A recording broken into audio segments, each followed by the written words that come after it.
Cervix cancer को prevention के लिए ह्यूमन पेप्लिलोमा वायरस वैक्सीनेशन को देना चाहिए। अब एचपीवी वैक्सीनेशन इस ऐसे बनाए गए हैं कि वो जो हाई रिस्क टाइप्स हैं सर्विकल कैंसर कॉज करने के लिए वायरस, उसके अगेंस्ट बनाए गए हैं। उसमें से बाईवैलेंट हैं जो कि 2 टाइप के वायरस के अगेंस्ट काम करते हैं, 16-18, या फिर तुम्हारे क्वाड्रीवैलेंट्स हैं, मतलब 6, 11, 16, 18 इनके अगेंस्ट हैं। तो 4 वायरस के टाइप अगेंस्ट करते हैं, क्वाड्रीवैलेंट है।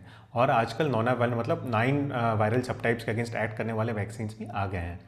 आइडियली एचपीवी वैक्सीनेशन किसको देना चाहिए? Ideal it should be given started at the age of 9 to 14 years में, यह आइडियल एज जिसमें देना चाहिए। अब गाइडलाइंस क्या बोलती हैं कि इनमें से सिंगल डोज या डबल डोज को देना चाहिए, 2 डोजेस देना चाहिए, जो कि there should be a gap of 6 months between the 2 doses. अब बिटवीन 14 to 20 ईयर्स, 14 से 21 साल के बीच में भी दे सकते हैं इसको। उसका डोजेज शेड्यूल इंडिया में जो रिकमेंडेड है वो है 3 है। मतलब पहला डोज एक दिया जाएगा, उसके अगर क्वाड्रीवैलेंट है तो 2 महीने के बाद दूसरा डोज दिया जाएगा, और 6 महीने के बाद तीसरा डोज दिया जाएगा।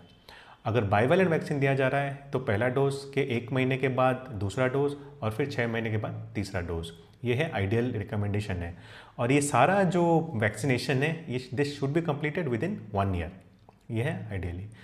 उसके अलावा जो इम्यूनो कॉम्प्रोमाइज अगर कोई पेशेंट हो तो irrespective of the age she should be given HPV vaccination 3 dose schedule के हिसाब से, प्रिफरेबली क्वाड्रीवैलेंट वैक्सीन।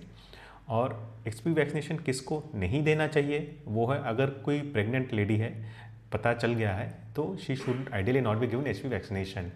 अगर बाई चांस किसी को प्रेगनेंसी हुआ है, उनको पता नहीं है, डिटरमिन किया है, और सिंगल डोज उन्होंने ले लिया है, फिर पता चला है, तो फिर she should not complete HPV vaccination schedule. वो उसके बाद बच्चा होने के बाद उसके बाद वो ले सकते हैं, जो कि लैक्टेशन टाइम में भी एचपीवी वैक्सीनेशन दे सकते हैं।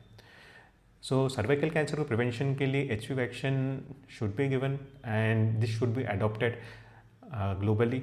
WHO ने जैसा बोला है कि the target is to achieve more than 90% of the girls, young girls का वैक्सीनेशन बाय 2030। Thank you.